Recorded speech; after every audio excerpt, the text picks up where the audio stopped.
begins now. So yeah, we had a goofball time with that last night. Designing an orbital delivered cruise missile. Just to solve a Yes. contract that said, "Oh, so we need you to take these scans on the ground in the middle of the ocean." Now, how do you land there accurately? ICBMs could always work. Let's see. And Let's there take. goes the HVAC again. Yep, just in time. But I don't. Let's just keep going. Play through it, man. Yeah. Play through it. So we need to take pressure readings on the surface of Dinkelstein's Cave Alpha. Dinkelstein's Cave Alpha must be an underwater cave because that's in the middle of the Kerbal Ocean. Winter Owl Aircraft Emporium. You gotta love how these things just drop it right on you. It's another 12,453 credits minus, the conversions for it.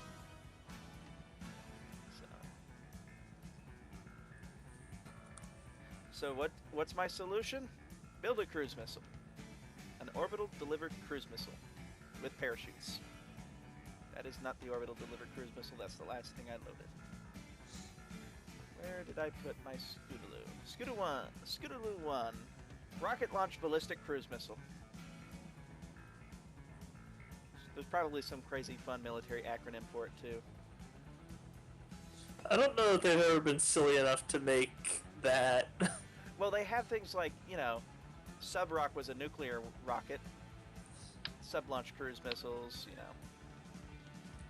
It was a pain in the rear to do it in the rocketry section instead of the aircraft section because of the symmetry. You remember that? Yeah. It tried to spin fin everything. Yeah. It's an expensive little bugger, but everything is recoverable. You can take seismic readings, you can take barometric readings. As long as I don't fly it like a moron. It actually flies pretty well. A little unstable, but it just has to get there in one piece. And then splash down and possibly swim to the target. Yeah, that was funny actually seeing that it could actually swim at about 5 knots. As long as I didn't yank back on the stick, right? Yeah. And, that one. Yeah, and it ripped off the Tail pieces. fins. Yeah. What's the stats on this rocket again? It's a 24.8 ton rocket, costs 33,400 credits a launch. Or funds, or whatever they Kerbals call the money. It costs 33,000 monies. What's the dollar conversion to that, do you know? Kerbal magic.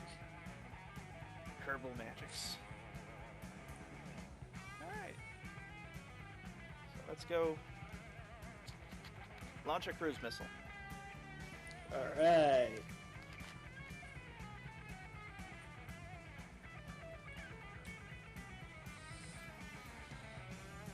Yeah, I've got Navball HUD on in advance because I don't want to fight with it.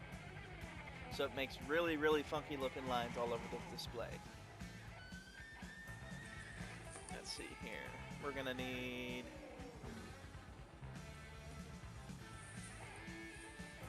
Put the map in the right location. Don't know why it's turned around backwards. Display trajectory is on. Fixed trajectory is on.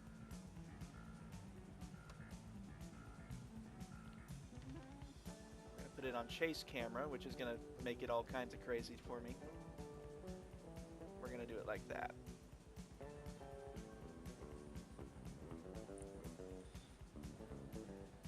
Alright, the fun part, which makes me talk very little, is going to be launching and actually getting my guidance set up right. What is the degrees to that target?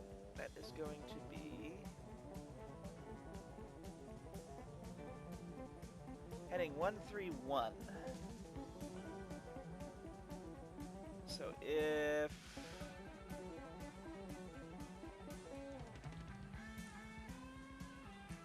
there it is.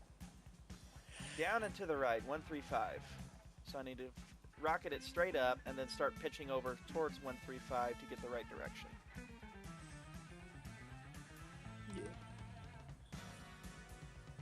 Alright, here we go.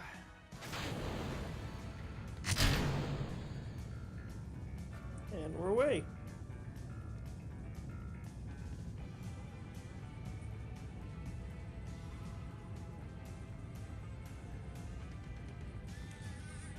And we'll let it do its thing as it accelerates through the atmosphere.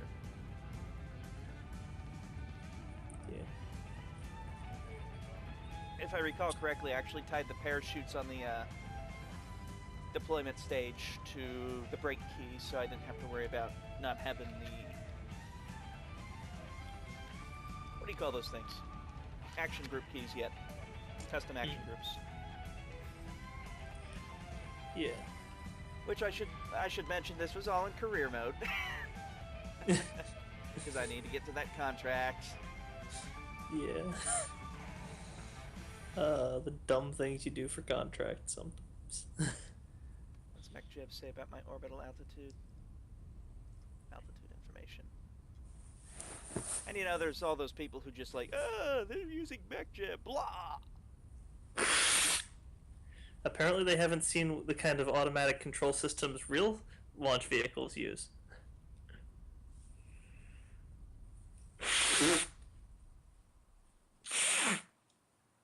Alright. I have an apoapse of 30 kilometers. Or 130 kilometers. Minus whatever it takes. Add maneuver. Let's adjust the point.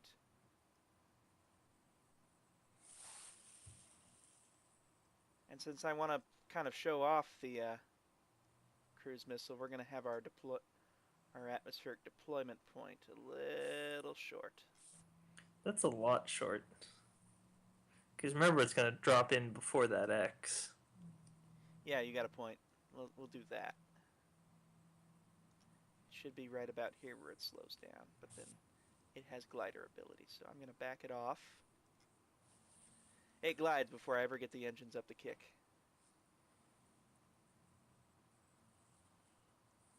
So we're going to go ahead. We are at 90 kilometers. We're going to blow that stage. Ignite that stage. Since I don't feel like messing with it, we're just going to have the maneuver planner take care of the rest. Execute next node.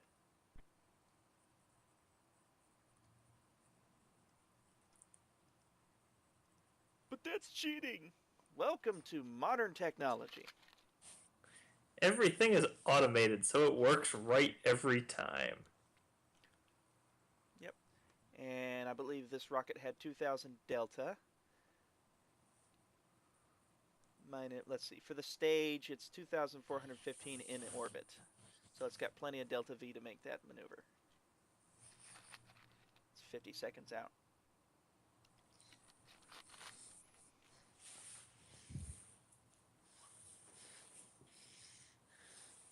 You know, you could probably put that rocket into orbit with, I think. With what? You probably could have put this thing into orbit and then deorbited it just for fun. Gone around a few times before coming down. Well, that just means it'll have the ballistic capability to hit any contract location on the planet in 20 minutes. Yeah, really. There's the burn. If I recall, this is actually how ballistic missiles operate. They'll first stage into orbit, second stage will do the burn, probably at apoapse or whatever, to get their fine targeting done, and then come down and ruin your day. Yeah. And with MIRVs, each one of them is doing that independently. Multiple independent re-entry vehicles. Always fun. Of course, this is a fun way to deliver a cruise missile. Yeah. Kerbal can't handle MIRVs, can it? The unload range is 2 kilometers standard. Yeah. Or something like that, so yeah. You can't have it deploy a whole pack of them and then burn them all in different directions. I've seen people do it. It's just a pain in the rear. And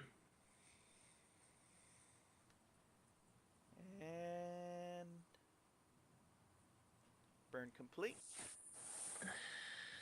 Smart assistant. Prograd. look at our trajectory. We're looking good. Yeah.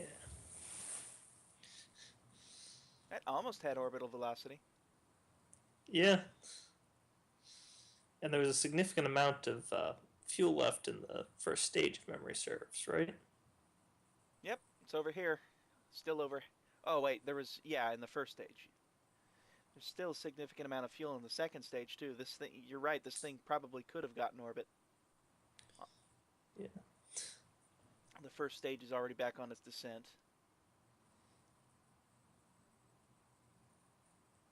And it'll get recovered pretty close to Kerbal, so I'm not spending as much money as thanks to those parachutes. Yeah.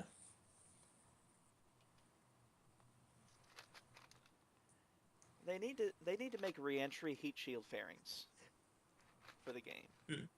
They need a mod for that. Yeah. That way I can throw deadly re-entry back in and just go, I'm going to do this. Yeah. There's no good way to re-enter. Is there any good way to re-enter something delicate like a cruise missile? Probably inside a heat shield pod. That would be a pain.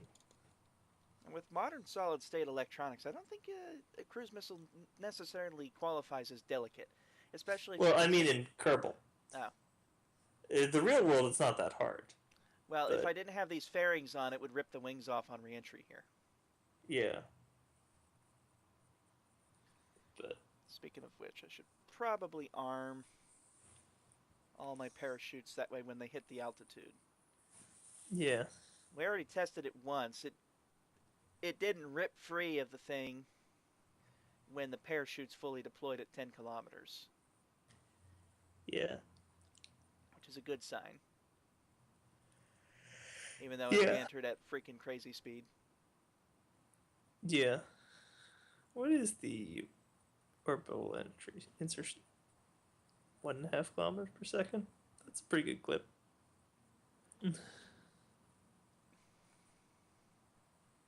There's the equivalent airspeed so far. Where? Can you even read it down here? The EAS? Not really.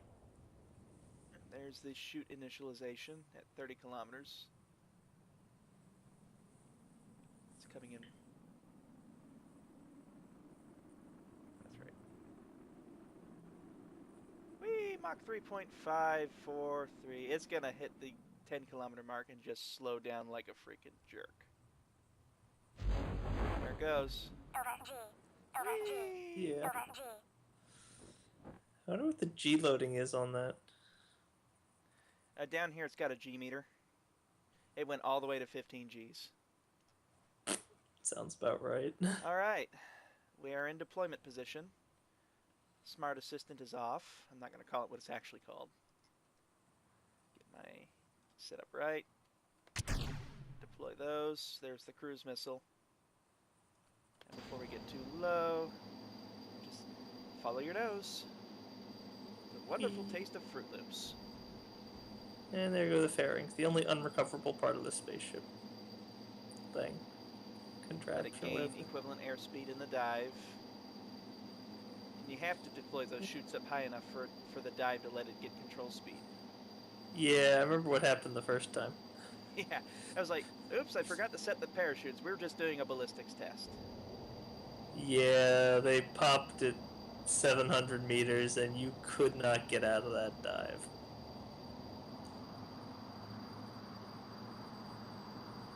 So this is a cruise missile. Although we're pretty high for a cruise missile. Yeah.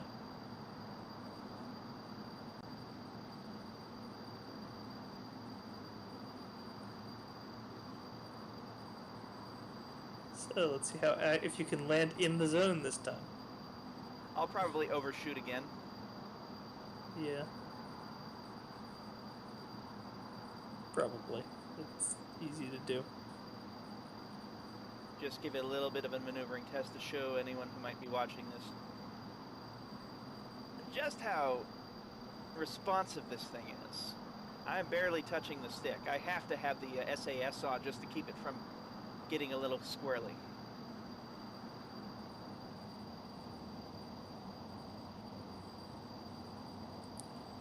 which is a good thing for a cruise missile. That means it can maneuver like crazy to Yeah, hit targets if it has the jink around targets. and terrain. Wow, equivalent. It's got a 400 knot speed. It's got a cruising speed of Mach 0.8. Not bad. That's performing like an actual cruise missile. Or the subsonic ones, at least. Yeah, I think the Russians specialize in the supersonic ones, don't they? I know China's got them. I'm pretty sure we've got them. It's... Harpoon. Actually, I think I had an argument with my father once about the Harpoon anti-ship missile. He kept calling it a cruise missile. It's like, it doesn't have a jet engine on board, does it? I don't think so. Given the fuel on this thing, what was my range? Actually, I never counted the range on this thing. There's the target.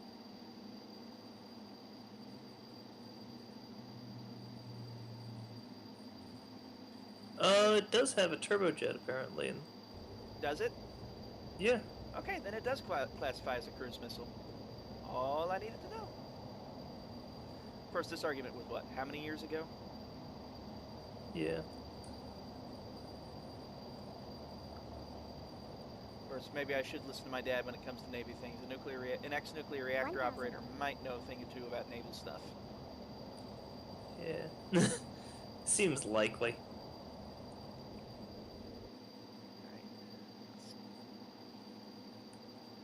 Yeah, the Harpoon's high subsonic. Oh, going into your stall? Oh, yep. Going into the stall. And we're waiting for it to descend. Shoot deployment complete. 1250. Let's release the SAS so it'll just kind of hang. I'm over the target. 1000. Yeah, actually, let's see if you'll... I'm not sure. I think you might need to burn the engines on landing to... Slow it down for splashdown? Yeah, for safe splashdown. Because I remember the first test, well, the first broke test, up. The first test, when it splashed down, it belly flopped. And these things don't always like their belly flops. 200. Was it? I thought the first test was just it came down a little hard. It splashed down, and it splashed down vertical like this, and then it belly flapped on contact. Hmm. So we'll burn a little extra fuel. 100.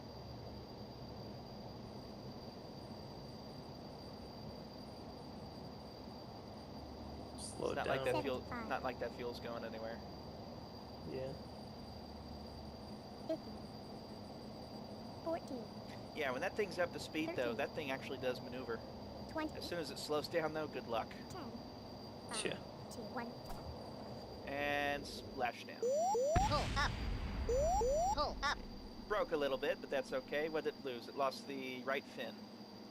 Or the right... what do you call that damn thing? Whatever. Vertical stabilizer. What did I link all these to? Horizontal stabilizer. And that contract is complete. I think you need to show off the the swimming though. That's all right. I don't know if they'll be able to see it, and with no point of reference in the water here to actually see. Oh, there's something splashed down way over there. Oh, the rest of the debris splashed down over there. Let's see if we can go find it. Gotta keep it low or it behaves funny.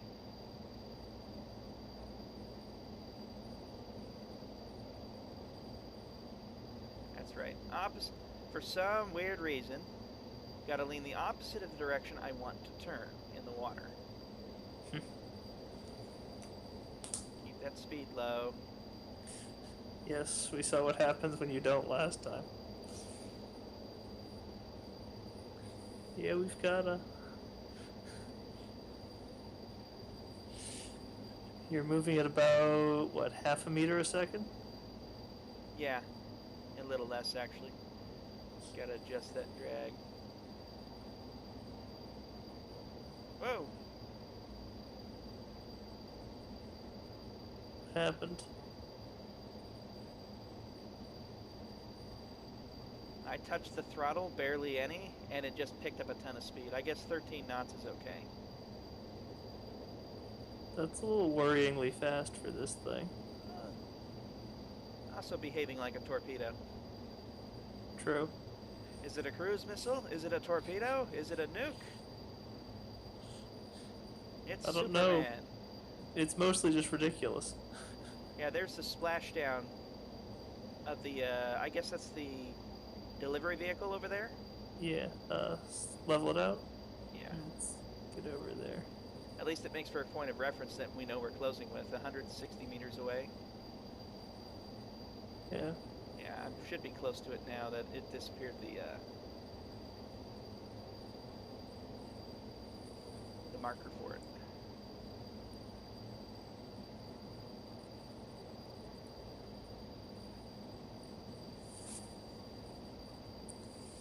There it is.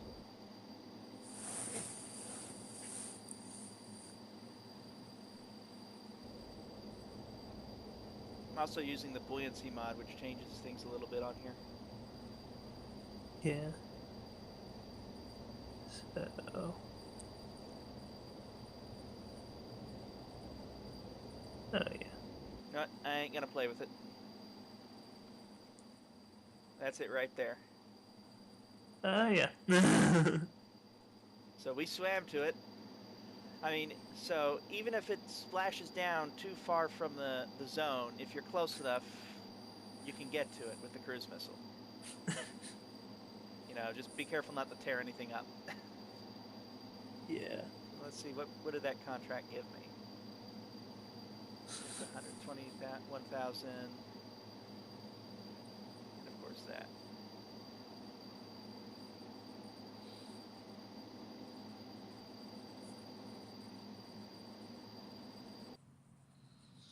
Such a ridiculous design. But it works. It's so Kerbal. Yes, it does, and it most definitely is very Kerbal. Get that out there. I got a whole point for science. Recovered about half the funds of the vehicle from recovering the stages. So for the piece of the contract, which was a payout of about 12,000 for that site, it paid for itself. And then the big payout was the Overall contract. yeah, the 120,000. So yeah, that worked out nicely. Yeah.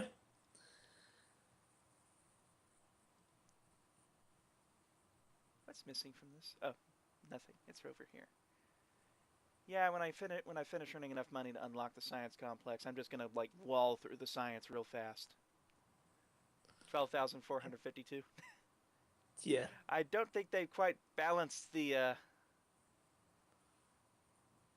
what do you call these things? The strategies quite yet, because that was insane. Because I'm getting, you know, just 25% of my funds are going to outsource research and development, and it's just blowing away my science recovery. Yeah. Oh well. Mission complete.